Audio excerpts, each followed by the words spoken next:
도와주시고,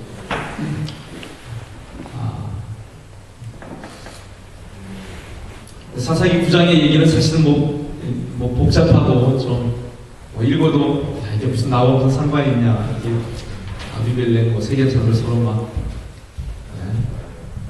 뜻을 합해가지고 막 사람 70명이나 죽이고 막 그러다가 왕으로 또 세웠다가 세겜 사람들이 또 아비멜렉의 그 자리를 또 영향력을 또 탐냈는지 서로 이제 또 대적하게 되고, 어떻게 보면 우리의 개인의 삶하고 상당히 거리가 있는 것처럼 느껴지는 그런 부분을 적용하고 있습니다. 여러분, 사사기 9장을 통해서 하나님은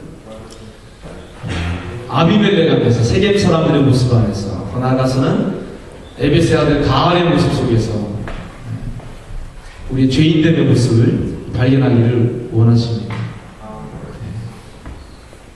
성경에 나오는 좋은 사람들은 우리가 우리 자신에게 잘 적용을 하는데, 아비멜렉이나 또 세겜 사람들, 본문에 이런 사람들은 우리 자신에게 적용하는 게 참 잘 안 되죠, 그죠? 우리가 우리 자신을 잘 몰라서 이런 거죠. 그래서 하나님 은혜가 필요합니다. 성령님 이 땅에 예수님의 이름 안에서 오셔서, 보혜사로 오셔서 하시는 일이 바로 뭐냐면 세상을 책망하시는 거예요, 그죠? 우리를 이제 책망이란 말이 여러 뜻이 있겠지만 얼핏 우리에게 다가오는 것은 뭐냐면 잘못된 것을 지적하시고 고쳐주신다는 거죠, 그죠? 훈계해 주시고 가르쳐 주신다는 거죠. 그 책망이 뭐냐면 첫 번째가 죄에 대해서 책망하시는 거예요. 죄에 대해서. 그래서 여러분, 오늘 우리가 성령님을 사모한다, 성령님 내게 오시옵소서 하면 반드시 첫 번째 항목이 뭐냐면 회개의 역사가 우리 가운데 와요. 회개의 역사. 회개하는 자에게 하나님 주신 선물이 바로 뭐냐면 우리를 의롭다 해주시는 거죠. 우리의 어떤 모습으로 의로워지는 게 아니고 뭐예요? 예수 그리스도. 회개해서 하나님 앞에, 하나님께 회개하고 하나님께 돌아온 사람에게 빛 대신 하나님 앞에, 진리 대신 하나님 앞에, 완전함이 대신 하나님 앞에 돌아온 자들에게 하나님께서 주시는 선물이 바로 뭐냐면 그리스도. 우리의 의가 되시는 그리스도를 주시며 그리스도로 옷 입게 하시고 그리스도의 생명으로 채워주시죠.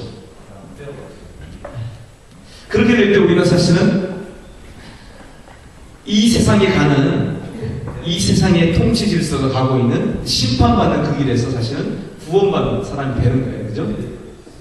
그래서 회개의 역사가 없고 그리스도에 대한 믿음의 그 역사가 없으면 우리는 다 뭐냐면 오늘 본문에 나오는 아비멜렉이 맷돌 그 윗짝에 머리를 맞아가지고 죽었던 것처럼, 세겜 사람들이 도망갔는데 우상의 신당에 들어갔는데 불에 타서 다 죽잖아요, 1000명이나, 그죠? 그게 우리의 운명이 되는 거죠. 오늘 본문의 9장에서 하나님, 그래서 갚으시는 하나님, 공의로 심판하시는 하나님, 그죠? 그런 하나님이 나타나 있죠. 근데 그 하나님의 공의와 심판이 나타난 장소가 바로 십자가였습니다. 그죠? 예수님의 십자가에서 하나님이 하신 일이 바로 뭐냐면 아비멜렉과 똑같고 세겜 사람들과 똑같은 정도의 차이죠. 50고 100고죠.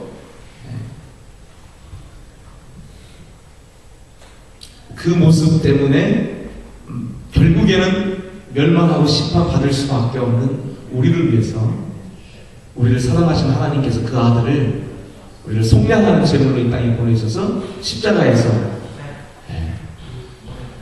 죽게 하시는 겁니다. 그죠? 예수님의 십자가의 죽음은 우리 자신에게 내려져 선고하신 하나님의 심판이죠. 예수님이 그냥 나 위해서 죽은 것만이 아니고 사실은 그 십자가의 죽음 안에 내가 포함되어 있다는 얘기를 제가 계속합니다. 성경은 그래서 주님이 나를 위해서 죽으신 그 죽음 안에, 나를 대신하여 죽으신 그 죽음의 요소도 있지만 또 중요한 요소가 뭐예요? 나를 포함해서 내가 그 예수님 안에 함께 포함되어서 예수님과 함께 죽은 죽음을 성경이 그래서 얘기하고 있어요. 십자가에 좀 더 깊은 의미죠. 그래서 여러분, 오늘 사사기 9장 안에서 이 십자가의 진리, 부활의 또 진리, 이것들 우리가 좀 연결할 수 있으면 좋겠어요. 그냥 사사기 9장의 얘기로 끝나는 게 아니라 이 얘기가 왜 십자가와 부활과 연결이 되고 그 십자가와 부활 앞에서 아비멜렉과 같고 세겜 사람과 똑같은 오늘의 내가 어떻게 하나님 나를 창조하신 그 창조의 목적대로 하나님의 아들의 형상 그리고 우리 하나님의 형상의 온전함에 이르는 하나님이 작정하시고 계획하신 그 목적과 부르심에 응답하는 자들로 내 삶이 좀 돌아설 수 있을까? 또 그 길에서 더 달려갈 수 있을까? 그렇게 주님 앞에 우리가 회개하면서 더 주님을 사모하면서 주님 앞에 기도할 수 있는 시간이 됐으면 좋겠습니다. 눈에 보이면 사사 기도원이 죽었어요. 그래서 이스라엘 백성들은 어떻게 됩니까? 또다시 하나님을 배반하고 그들을 구원하신 여호와 하나님을 기억하지 아니하고 잊어버리고 바알을 다시 섬기기 시작합니다. 바알은 가나안 신이잖아요. 가나안 사람들이 섬겼던 신이잖아요. 사람이 만들어낸 신입니다. 내가 이 땅에서 잘 되고 형통하고 번영하기 위해서 빌고 마음의 위안과 평안을 얻는 내가 만들어낸 하나님, 내가 만들어낸 엘로힘, 내가 만들어낸 신이 바알입니다. 바알이 주라고 하는 뜻이죠. 바알 브릿이라고 하는 것도 똑같아요. 언약의 주, 언약의 하나님 이런 뜻이에요. 나에게 내가 잘 되겠다고 너가 형통할 것이라고 약속해주고 축복해주는 좋은 하나님, 내가 섬기는 하나님. 근데 나의 잘못된 것을 지적하고 책망하고 심판하면 그 하나님은 아닌 거예요. 가난한 사람들의 신개념이 그렇습니다. 그래서 바알을 섬긴다고 하는 것은 내가 만들어낸 하나님. 오늘 교회 안에서도 그런 요소가 여러분 있습니다. 사실은 가나안의 바알 문화와 똑같은 것이 오늘 우리 안에도 있어요. 우리가 하나님을 믿음 안에서 계속 생명 안에서 성장하지 못하면 믿음의 초보 안에서 어떻게 떨어지냐면 하나님이 그냥 내 원하는 거 들어주시는 빅데디 거기에 머무는 거예요. 내가 원하는 거 다 들어주시는 좋은 아빠. 그러면 성경을 읽을 때 우리가 성경에서 하나님이 나타나는 하나님이 계시해 주시는 그 모습 그대로 우리가 하나님을 이렇게 읽어내지 못해요. 하나님이 내 삶을 비춰주셔서 주님 앞에 내가 돌이키고 회개하고 그래서 내가 정말로 주님이 원하는 모습으로 변화되어지고 바뀌는 그 역사가 이제 안 일어나는 거예요. 오늘 여러분 이렇게 생각하면 오늘 내 삶 가운데 변화가 없다. 내가 지금 바뀌지 않는다. 5년, 10년 내가 주님 앞에 믿는다고 하는데 내 자신 돌아봤을 때 전혀 은혜 가운데 내가 바뀐 것이 없다. 냉철하게 생각했을 때 왜 이렇게 안 바뀌냐 내가. 그렇다면 여러분 한번 점검해 보세요. 내가 믿는 지금 하나님은 진짜 성경에 계시는 하나님이 아니라 내가 만들어낸 바알 하나님일 수 있어요. 그래서 여러분 이 시간에 예배하는 시간에 우리가 간절한 주님 앞에 정말로 진리이신 하나님, 완전하신 그 하나님, 살아계신 그 하나님을 내가 만나기를 원한다고 간절함으로 갈급함으로 주님 앞에 우리가 서야 됩니다. 그 갈급함이 여러분 오늘 우리 가운데 있어야 되는데 예배할 때마다 사실 갈급함이 많이 없는 상태로 우리가 예배를 드리죠. 그죠? 주님 나를 만나주세요라는 갈급함이 없는 상태로 우리가 예배 장소에 있을 때가 참 많죠. 그죠?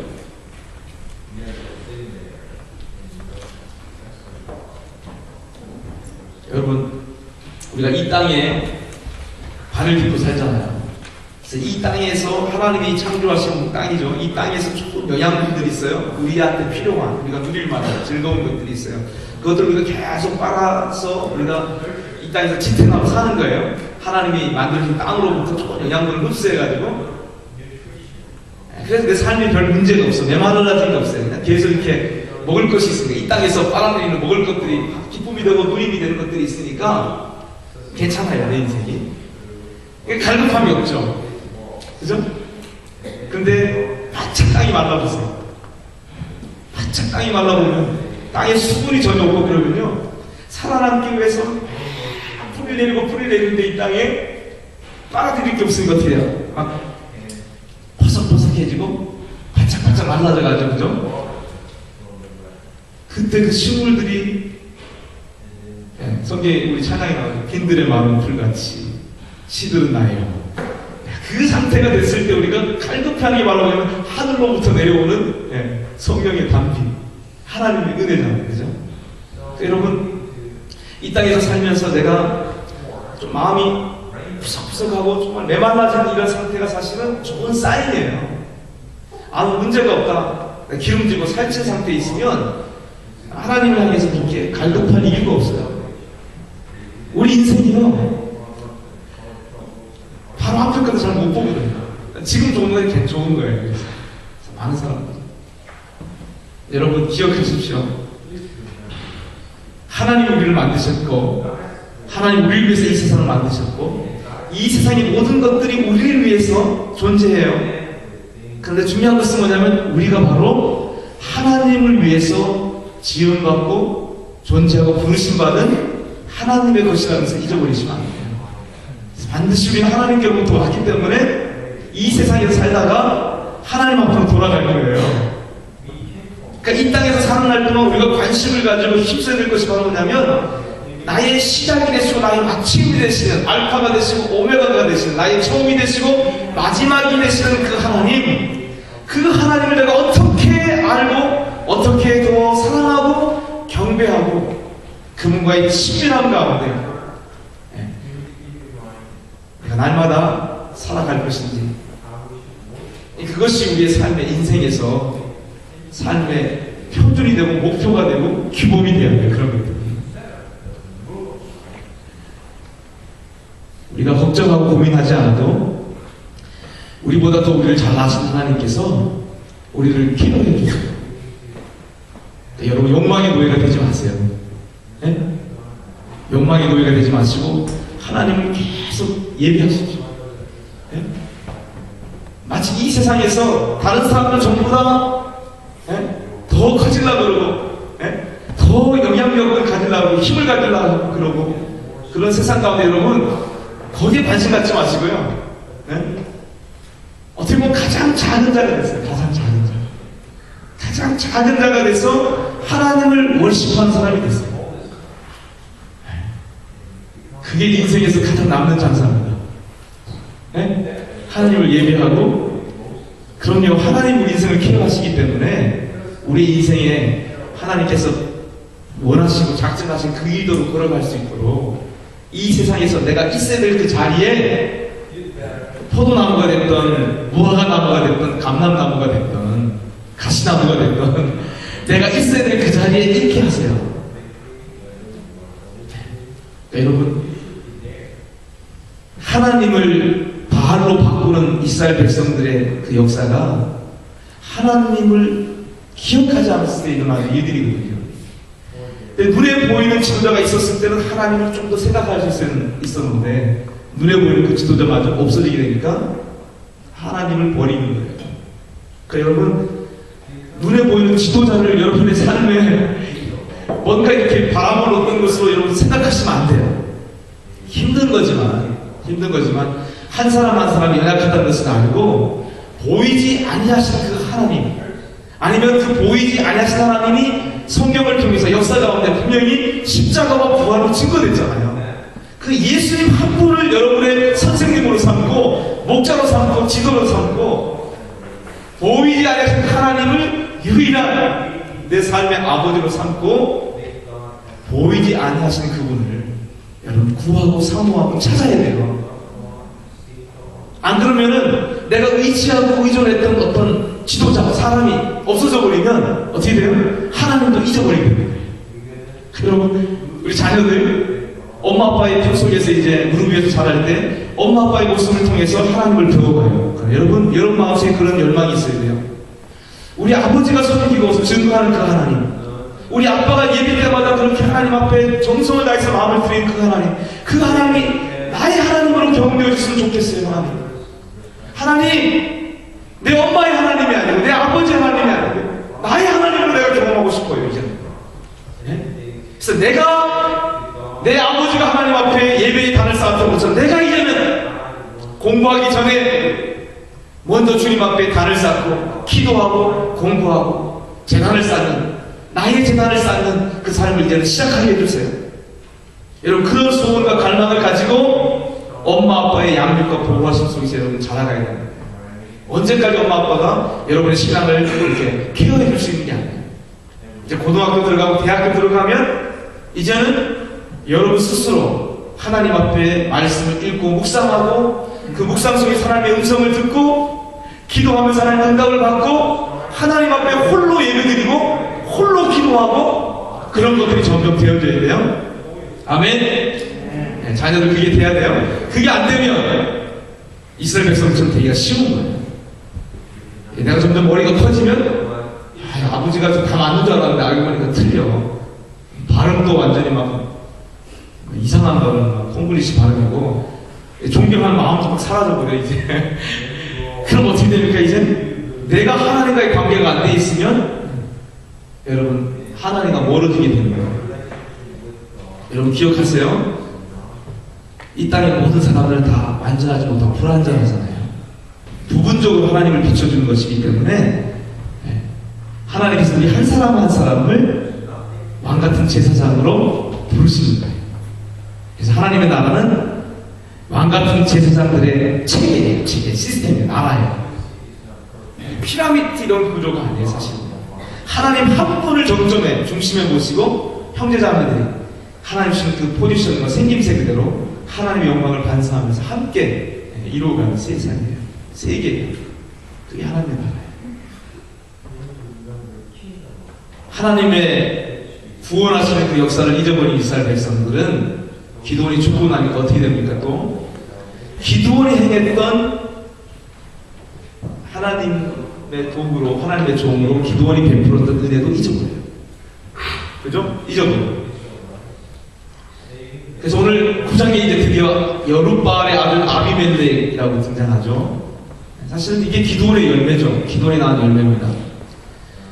바알과 논쟁하는 자 여룻바알, 미디안의 시대에 6의 권세에 눌려서 살던 하나님의 백성들이 이 여룻바알이라고 하는 그 시대 가운데, 6의 시대 가운데 하나님께서 그 6을 끝낼 수 있는 하나님의 시대를 표징으로 여룻바알이라는 이름을 그에게 주면서 나팔을 부는 자가 되게 했잖아요. 그래서 미디안을 멸하는 그 전쟁이 8장에서 9장 이루어졌죠.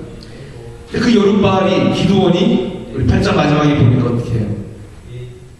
인간적인 부분, 육신적인 영향력 가운데 여전히 있는 것을 우리가 발견했죠. 그죠? 그 기드온이 물질에 대한 탐욕 아니면 자기가 성취한 것들에 대한 기념물로 금 에봇을 만들어서 실제적으로는 이스라엘 백성들을 사사로 관할하면서 어떻게 보면 자기의 금 에봇을 통해서 이스라엘 백성들이 오히려 음란하는 우상을 섬기는 그런 지경으로 이끌었고 또 자기의 육신의 정욕을 그냥 풀어놓는 걸 통해서 어떻게 해요? 많은 아내를 둬서 70명의 아들을 놓고 또 한 가지 주목되는 표현이 뭐냐면 첩이 하나 있었는데 세겜에 있는 첩을 통해서 아비멜렉이라는 아들을 낳았다 이렇게 기록되어 있었어요. 그죠? 그러니까 여기 아비멜렉은 분명히 여룻바알 기드온의 아들입니다. 그죠? 바알과 논쟁하는 자의 아들인데 이 아비멜렉한테는 사실은 바알과 논쟁했던 기드온과 같은 모습은 사실은 찾기 어려워요. 그죠?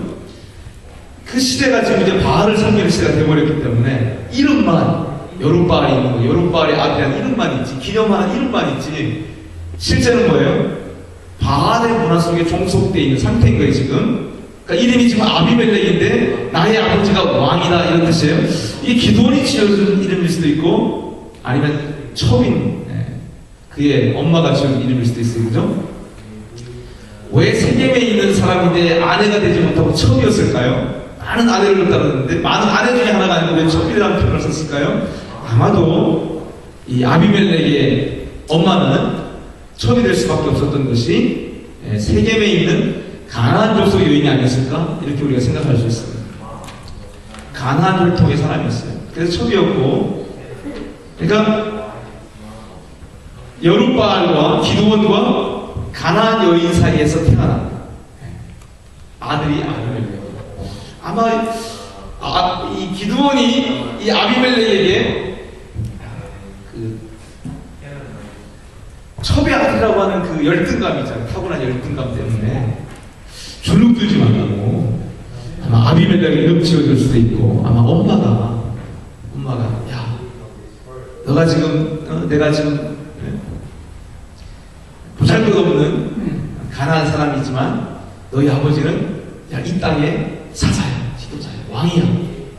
그렇게 해서 아마 너희 아버지가 왕이다 이런 이름을 지어줬을지 모르겠어요. 하지만 아비멜렉이라는 사람을 생각해보면 이 사람은 태생적으로 뭔가 다른 사람과 비교했을 때 좀 부끄럽고 열등감을 느낄 수밖에 없는 요소를 갖고 있었어요. 그죠? 다 우리 모습을 좀 설명하려고 제가 지금 이렇게 얘기 드리는 겁니다. 여러분, 우리의 삶의 요소 가운데도 반드시 아비멜렉과 같은 요소가 있습니다. 좋은 영향도 있지만 좋지 않은 영향도 있고, 그래서 좀 부끄럽고 나에 대해서 꺼내놓기 좀 힘들고 어려운 그런 것들이 있어요. 이 아비멜렉은 어릴 때부터 그러니까 어떻게 했어요? 그 열등감을 극복하려고 얼마나 애썼겠어요. 그의 야심이 그래서 뭐였어요? 왕이 되는 거였어요. 모든 형제들보다 더 영향력 있는 높은 자리에 올라가는 사람이 되는 거였어요. 오늘 우리 가운데 동일한 것들이 있거든요. 지금 우리를 설명하려고 지금 제가 얘기하는 거예요. 여러분, 세겜 사람들도 한번 생각해 보십시오. 세겜 사람들은요, 물론 여기 지금 가난한 사람들이 아마 섞여 있는 것 같아요. 지금 바알 문화 가운데 있는 걸 보면 이스라엘 백성들만 있는 게 아니고 가난한 사람들, 이 세겜이 원래 히위 족속들의 땅이잖아요. 가난한 족속들과 같이 섞여져 있는 거죠. 이 세겜 사람들, 이스라엘 백성들을 보면 이 세겜 사람들은 에브라임 지경이잖아요. 그러니까 지리적으로도 가나안 땅 가운데 센터예요. 중심이에요. 믿음의 조상 아브라함이 가나안 땅에 들어와서 제일 먼저 여호와 하나님 앞에 제단을 쌓았던 곳이 바로 이 세겜이에요. 그죠? 그리고 야곱이 이 세겜 땅에 어떤 일을 합니까? 세겜 땅에서 모든 단장 우상을 다 제거하고 묻고 베델로 올라갈 세겜에서 하나님 음성을 듣고 그의 삶에 리뉴얼이 일어났던, 그죠? 부흥이 일어났던, 그래서 베델로 올라갔던 곳이 바로 이 세겜이에요. 그러니까 이스라엘 백성들한테 영적으로 아주 중요한, 역사적으로 중요한 지금 장소인 거죠. 그리고 이 세겜이 어떤 곳이냐면 하나님의 백성들이 가나안 땅에 들어와서 에발산과 그 다음에 이 남북 쪽에 이 그리심산 요 사이에 지금 세겜이 있거든요. 그래서 이 세겜산에서 축복의 말씀 그리심산, 저주의 말씀 에발산에서 선포하면서 하나님과 언약을 맺었던, 언약을 갱신했던 곳이 이 세겜이에요. 그리고 요셉의 해골을 묻었던 것도 이 세겜이에요. 그리고 여호수아가 마지막 죽으면서 이스라엘 백성들과 나와 내 집은 여호와를 섬기겠다고, 너희도 어떻게 할 거냐 선택해라 했을 때 하나님 섬기겠다고 언약을 새롭게 했던 세겜 언약의 장소도 이 세겜이에요. 여호수아 마지막에. 그러니까 세겜은 아주 중요한 곳이거든요.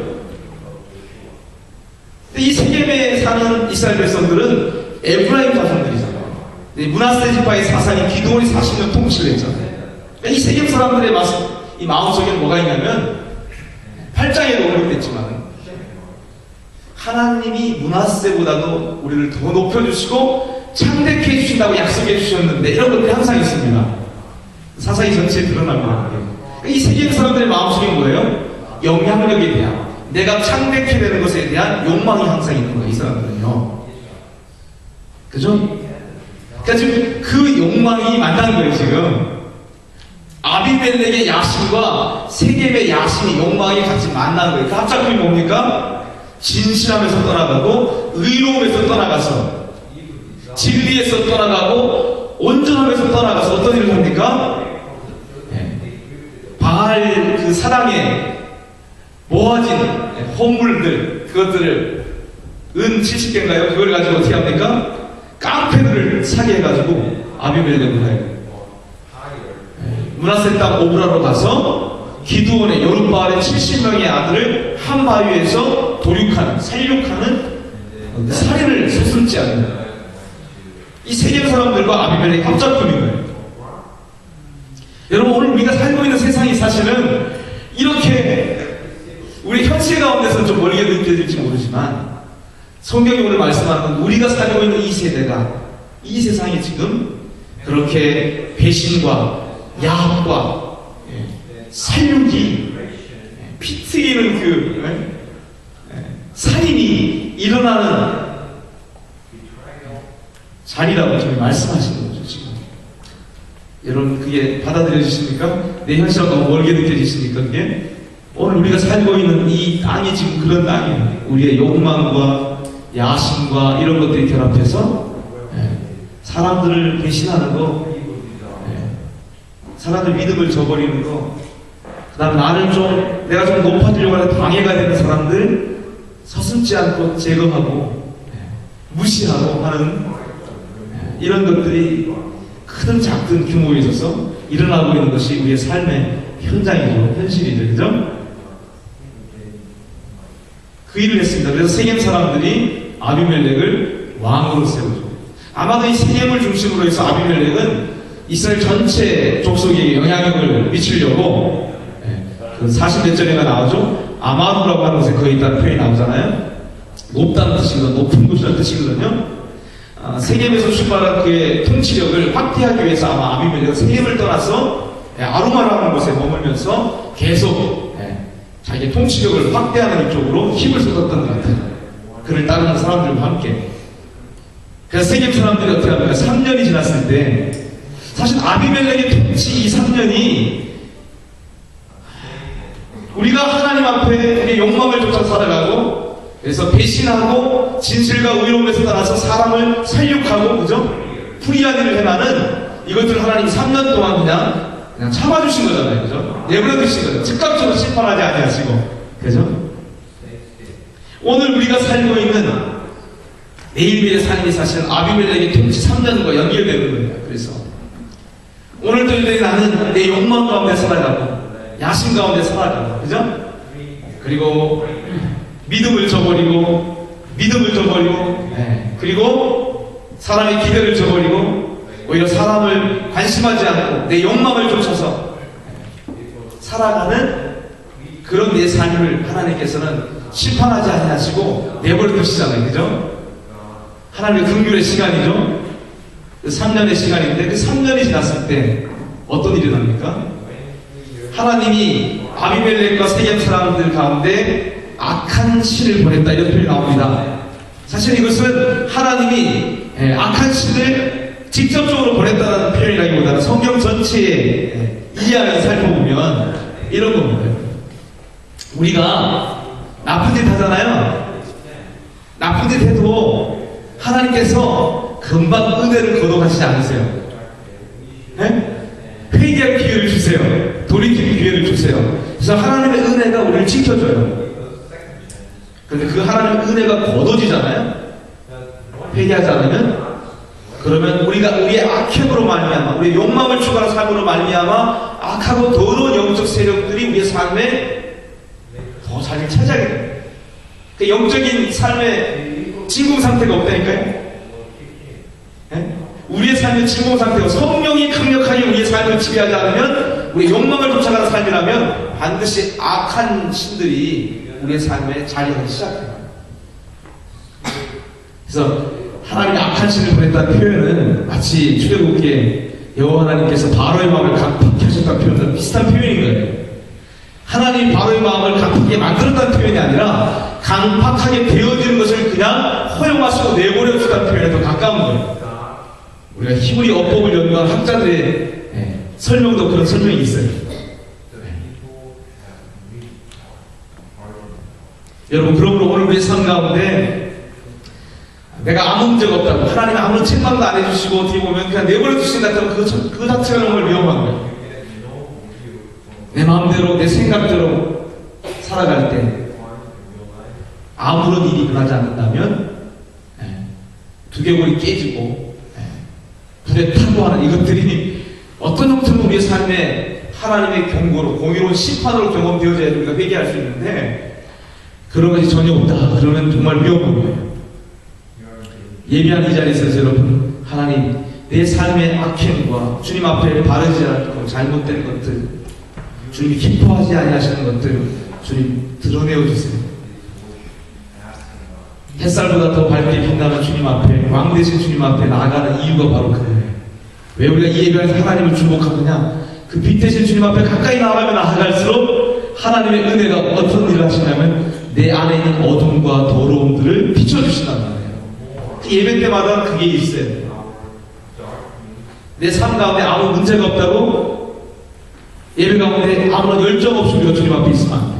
하나님 앞에 더 가까이 하나님 앞에 나아가서 어제 발견하지 못했던 나의 연약함과 부족함과 강팍함과 악함과 교만함과 욕망에 사로잡혀 있는 붙들려 있는 삶의 영역들이 밝히 드러나서 주님 앞에 그것도 다 내려놓고 주님 나를 고쳐주세요, 온전케 해주세요라고 기도할 수 있는, 주님을 의지할 수 있는 그런 예배가 되어야 돼요. 아멘. 네. 그래서 여러분 오늘 9장의 얘기 가운데서 세겜 사람들의 상태와 아비멜렉의 상태를 하나님께서 보여주시기 위해서 보내주신 사람이 하나 있어요. 에벳의 아들 가알입니다. 저는 그렇게 생각합니다. 에벳의 아들 가알, 에벳은 종이라는 뜻입니다. 노예라는 뜻입니다. 가알은 혐오스럽다. 혐오스럽다. 몹시 싫다 이런 뜻이에요. 이름의 뜻이. 제가 이 본문을 가지고 묵상을 하는 주셨던 마음은 뭐냐면, 야, 이게 하나님이 세겜 사람들 가운데 가알과 그를 따르는 사람들을 보내주신 것은 회개할 수 있는 기회를 주신 거다, 사실은. 가알의 모습 속에서 사실은 세겜 사람들은 자기들이 하나님 앞에서 얼마나 죄의 욕망의 노예가 되어 있는지를 발견하고 하나님 앞에 얼마나 더럽고 혐오스러운 상태에 있는지 그것을 발견하도록 이런 사람을 만나게 하시고 보내신 거라고 저는 믿어요. 우리 인생 가운데는 그래요, 여러분. 내 인생 가운데 정말 혐오스러운 사람, 정말 내가 싫어하는 사람 하나님 허락하세요. 만나게 해주세요. 왜 그런지 아세요? 오늘 하나님 안에 나에게 그런 요소가 있는 것을 보여주시려고 해요. 거울처럼 보내시는 거예요. 그러니까 나한테 불편한 사람 만났다고 여러분, 그 사람 미워하고 막 싫어하고 막 그렇게 하지 마세요. 그 모습 통해서 우리를 발견하면 돼요.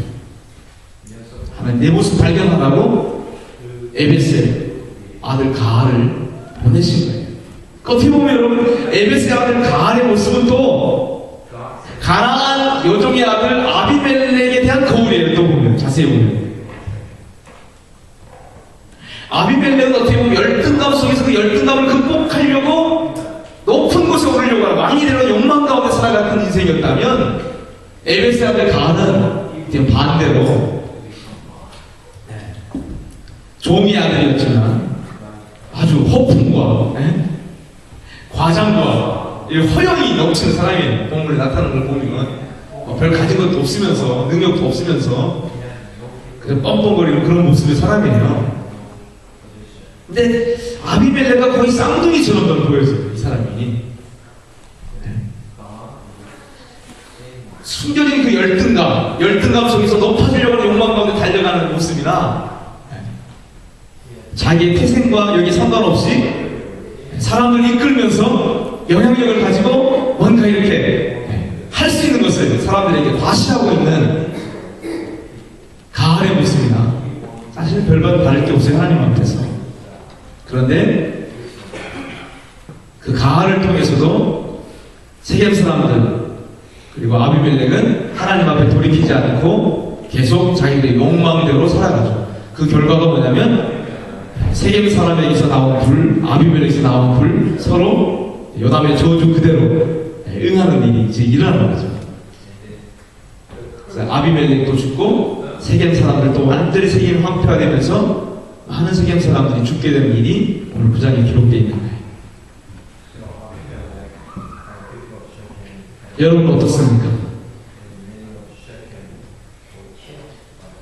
오늘 우리 시대가 많은 사람들이 하나님이 우리에게 정해주신 사람됨의 자리를 떠나서 스스로 자기 인생의 주인 되고 왕이 되려고 더 나아가서는 다른 사람들 위해 권세를 휘두르는 영향력 있는 그런 존재가 되려고 가시나무 왕이 되려고 하는 그 길을 많은 사람들이 사실 살고 있다는 요담의 우화에 나타난 모습처럼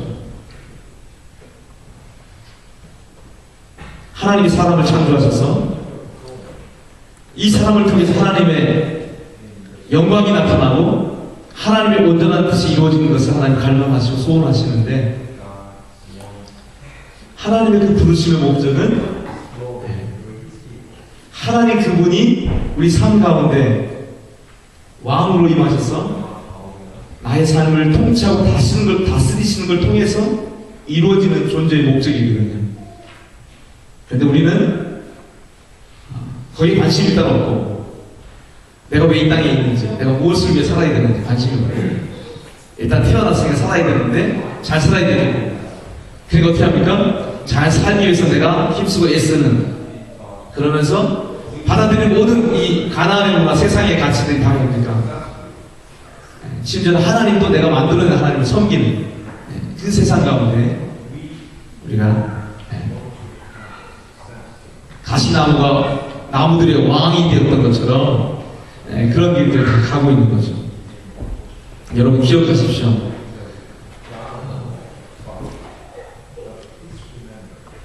능력이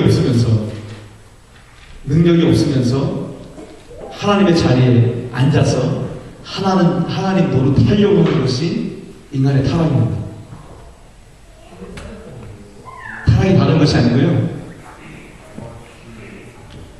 사람이 하나님이 아닌데 하나님으로 존재할 수 있는 능력도 없는데 자원도 없는데 자기를 하나님의 자리에 놓고 그 하나님으로 살려고 하는 것이 인간의 타락입니다. 그런데 우리가 하나님의 종이 되잖아요. 하나님을 예배하고 섬기는 사람이 되잖아요. 그럼 하나님은 우리에게 하나님의 모든 것을 주세요. 그래서 어떻게 돼요? 우리를 그리스도와 함께 하나님의 상속자, 하나님의 아들이 되고 우리를 왕의 자리에 높여주십니다. 그래서 오늘 9장에서 여러분, 아비멜렉이 한 여인이 던진 맷돌 윗짝에 두개골이 깨지고 세겜 사람들이 칼에 빗고 불에 타서 죽고, 이 모습 통해서 하나님이 교회 가운데, 오늘 이 땅의 사람들 가운데 하시는 메시지가 바로 그거예요. 우리가 우리 육신의 욕망을 쫓아서 우리 스스로 내 삶의 주가 되고 하나님 되어서 살려고 할 때 그 결국은 하나님의 갚으심, 하나님의 공의의 심판. 하나님이 아닌데 하나님 되려고 했던 것이 사단이었고요. 그 사단이 인간을 유혹해서 사단의 거짓말을 받아들이고 하나님 말씀에 불순종했을 때 우리 안에 들어온 것이 죄예요. 그 죄가 오늘 또 우리 속에서 내 육신의 욕망을 쫓아 살아가도록 계속 우리 삶 가운데 역사해요. 예수님은 이 땅에 그 죄 있는 육신의 모양을 입고 이 땅에 오셔서 우리 사람의 대표자가 되셔서 어떻게 해요? 십자가로 올라가세요. 그리고 그 십자가에서 하나님은 예수 그리스도를 십자가에 못 박고 물론 사람이 못 박았는데 성경 전체의 그림 안에서 보면 이것은 한편으로는 또 하나님께서 하나님의 아들을 속량하시는 대속의 제물로 죽이시는 모습이에요. 예수님이 하나님의 유일하신 아들인데 유일하신 그 아들을 죄 가운데 사로잡힌 우리를 자유케 하기 위한 속량의 제물로 하나님께서 예수님 십자가에 못 박으신 거예요. 여러분, 예수님이 십자가에 죽으실 때 우리가 가지고 있는 죄에 대해서 하나님, 육신 안에 이 죄에 대해서 하나님은 심판의 선고를 내리셨어요. 이것은 멸망으로 갈 수밖에 없고 영원한 심판 가운데 떨어질 수밖에 없는 존재고, 그 죄와 결합되어 있는 우리의 육신, 이 육신도 운명은 뭐예요? 우리가 십자가의 죽음 안에서 주님의 성령의 역사로 육신의 이 욕망에서 자유케 되는 그 은혜를 누리지 못하면 육신대로 살다가 영원한 멸망에 떨어지는 것이 정해져 있어요. 예수님이 이 땅에 오셔서 먼저 보여주신 길이 바로 뭐냐면 육신을 가진 우리가 구원받을 수 있는 길을 보여주신 거예요. 십자가로 가서 예수님이 못 박히신 것처럼 우리 또한 우리 자신을, 우리 안에 있는 우리 욕망들을 십자가에 못 박는, 우리가 못 박는 게 아니에요. 사실은 성경의 표현은 예수 그리스도 안에서 하나님이 우리의 모든 육신과 함께 정과 욕심을 못 박았다고 얘기해요. 그것을 보고 성령님을 우리의 삶 가운데 의지하면 성령님께서 우리 가운데 계속 하시는 일이, 해주시는 일이 바로 십자가의 그 죽음의 역사가 실제가 되도록 역사해주세요. 욕망을 이길 수 있는 성령의 권능과 능력을 우리 가운데 풀어주세요. 그러니까 십자가로 우리가 예배할 때마다 십자가를 주목하고 나오는 것이 바로 그겁니다. 십자가를 주목하면 이 십자가에서 우리가 주님이 어떠한 사랑으로 나를 사랑하셨는지 그것들을 하나님의 은혜로 우리가 보게 될 때, 아 그렇구나, 십자가 그 위에서 예수님의 죽으심 안에서 내 육신과 내 안에 오늘도 역사는 이 정과 욕심이 그것은 영원히 끝날 수밖에, 멸망할 수밖에 없는 것이라고 하나님 이미 정하시고 정죄하시고 심판하셨구나. 거기에 내가 아멘 하는 거예요. 아멘. 아멘 하는 거예요. 아멘 하고 그것을 믿음으로 주님 앞에 나아가면 성령께서 내 안에 있는 육신의 영향력으로부터 나를 자유케 하시는, 해방시키는 역사를 해주시는 거예요. 부활이 뭡니까 여러분? 예수님의 부활입니다.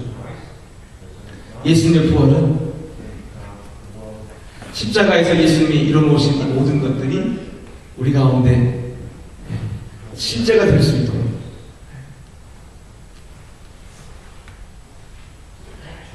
예수님의 그 죽음의 모든 역사들이 하나님 앞에 합당한 것으로, 온전한 것으로 인정받은 것이 바로 부활이에요. 그 부활은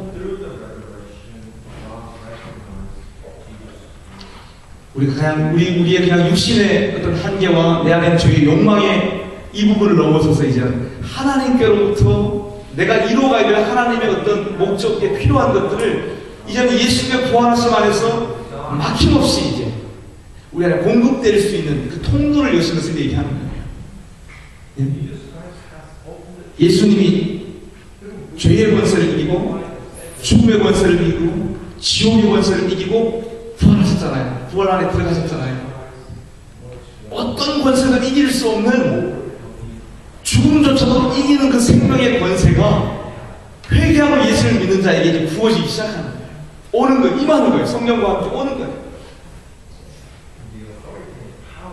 그래서 여러분, 믿음의 사람들이 이 땅에서 여전히 내가 죄인인 것을 알지만 죄인됨의 자리에서 머무는 것이 아니라 회개하고 내 의가 되신 그리스도 앞으로 달려가서 그분을 계속 사랑하고 의지하는 거예요. 십자가의 죽음 안에서 사랑이 붙들렸다면 부활하신 주님을 통해서는 주님이 얼마나 풍성하시고 영광스러운 분인지 주님의 탁월하심을 우리가 완전히 매혹당하는 거예요. 붙들리게 되는 거예요. 네? 성령님께서 우리 가운데 하시고자 하시는 바로 그거예요. 계속 복음의 영광을 드러내기를 원하시고 십자가의 그 영광, 부활의 영광을 드러내기를 원하시는 거예요. 오늘 여러분 주님 앞에 아비멜렉과 똑같고 세겜 사람들과 똑같은 욕망 가운데 살아가는 나를 그렇게 살아가면 아비멜렉처럼 세겜 사람들처럼 불에 타고 두개골이 맷돌 입장에 맞아 죽을 수밖에 없는 운명인 것을 하나님이 아시기 때문에 이 운명을 다 짊어지시고 십자가에서 하나님의 아들이 죽어주신 거예요. 때문에 여러분 이 시간에 우리가 하나님 앞에, 성령님 앞에 구해야 될 것이 다른 것이 아니에요. 그것을 보게 해달라. 그 주님의 죽으심이 나와 상관없는 죽음이 아니고 내 안에 욕망의 노예가 되어서 살아갈 수밖에 없는, 육신의 소욕을 따라 살아갈 수밖에 없는, 여러분 배신하고 사람 죽이는 거 그것만 육신이 아니고요. 오늘 내 삶 가운데서 내가 선한 뜻을 가지고 있지만, 선한 의지를 갖고 있지만 선한 의지로 살 수 없는 무능력의 상태, 하나님을 사랑하고 싶지만 사랑하는 마음이 조금도 일어나지 않는 냉담한 상태에 머물러 있는 모습, 이것들 다 육신의 모습입니다. 이것들을 하나님이 예수님의 십자가에서 끝내셨거든요. 근데 오늘 우리의 삶 가운데서 그 변화를 경험하려면 정말로 내 육신의 욕망과 연약함 이런 것들이 예수님과 함께 끝났다는 것을 경험하려면 십자가에서 끝났는데 그걸 경험하려면 성령님이 우리 중에 그 일을 해주셔야 되는데 성령님이 하시는 일이 바로 뭐냐면 우리의 연약함들, 우리의 악함들을 계속 빛으로 드러내시는 거예요. 회개하라고. 여러분 회개해야 돼요. 그래서 내 악함을 주님 앞에 인정하면서 그 이 악함 때문에 주님이 십자가에서 나를 위해서 죽으셨구나. 그리고 그 사랑에 우리가 붙들려야 됩니다. 그게 회개하잖아요. 그러면 성령께서 해주신 바로 뭐냐면 부활하신 그리스도의 영광을 우리 가운데 계속 보여주세요. 우리의 자원이 내가 힘쓰고 노력하는 것으로 되는 것이 아니라 회개하고 그리스도 앞에 나온 사람에게 우리의 자원이 이제는 내 힘으로 내 능력으로 뭘 하는 게 아니에요. 성령님 해주신 일이 바로 뭐냐면 계속 우리에게 십자가에 죽으시고 부활하신 예수님의 생명을 우리에게 공급해 주시는 거예요. 예수님의 모든 것을 우리 한테 가져오시는 거예요. 그리스도 앞에 남아있는 그리스도 앞에 그리스도만이 나의 길이라고 진리라고 완전함이라고 고백하는 사람들에게 성령께서 예수님의 것을 예수님이 가지고 계신 모든 아버지의 풍성을 우리 가운데 계시하시고 공급해 주시는 거예요. 그래서 여러분 우리 속에 죽음을 이기는 능력들이 나타나기 시작하는 거예요. 슬프고 우울하고 무능력했던 삶이 소망이 생기고 기쁨이 생기고 확신이 생기고 이게 다 뭐냐면 성령님께서 우리 가운데 의에 대해서 책망해 주시는 역사예요. 우리의 의가 되시는 그리스도를 사랑하고 붙들고 그분의 영광에 완전히 사로잡히도록 성령님이 해주시는 일이에요. 그래서 우리가 그리스도와 연합한 것만큼 어떤 일이 경험되는 거예요? 하나님의 공의 심판 가운데 떨어지는 이 세상,